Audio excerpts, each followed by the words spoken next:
Japan's education system, once praised as a model for success after World War II, has now become the subject of growing concern.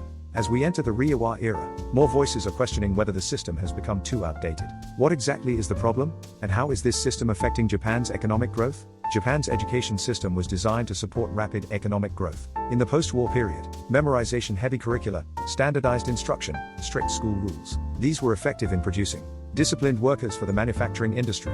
But today, creativity, flexibility, and diversity are the keys to success. Despite this, the structure of the education system has remained largely unchanged. The system still revolves around university entrance exams and a rigid academic hierarchy.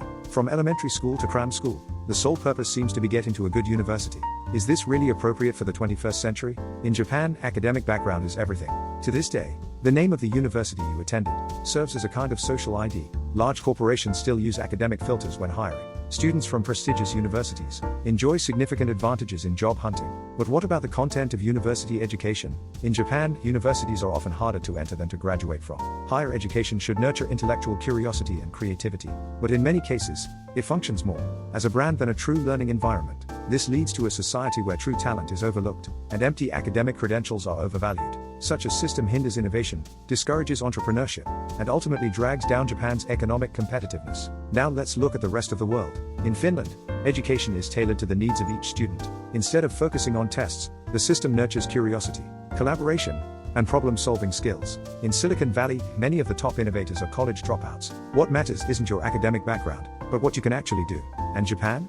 Academic prestige? Did you go to Tokyo University? Such outdated values still dominate the business world. As a result, many young talents are discouraged and seek opportunities overseas, further accelerating the country's brain drain. Why is Japan's education system so resistant to change? The answer lies in entrenched interests. The Ministry of Education tightly controls the curriculum. Cram schools profit from the current entrance exam system, and companies remain comfortable using academic background as a hiring shortcut. Together, these forces protect the status quo, but the cost is enormous. Young people lose motivation, individuality is suppressed, and fear of failure and conformity dominate the culture. Innovation thrives in risk-taking and diversity, but Japan has not prepared the soil to nurture it. So what can we do? One step is to diversify education.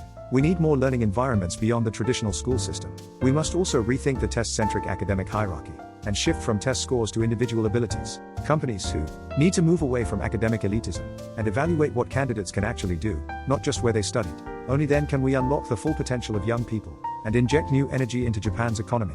Education is the most critical investment in a country's future. If the system is outdated and misaligned with the times, even the brightest seeds cannot grow. Let's value skills over school names, creativity over test scores. By changing our perspective, we can reclaim a brighter future for Japan. Change the way we learn. Change the future. Don't forget to like, subscribe, and share your thoughts in the comments.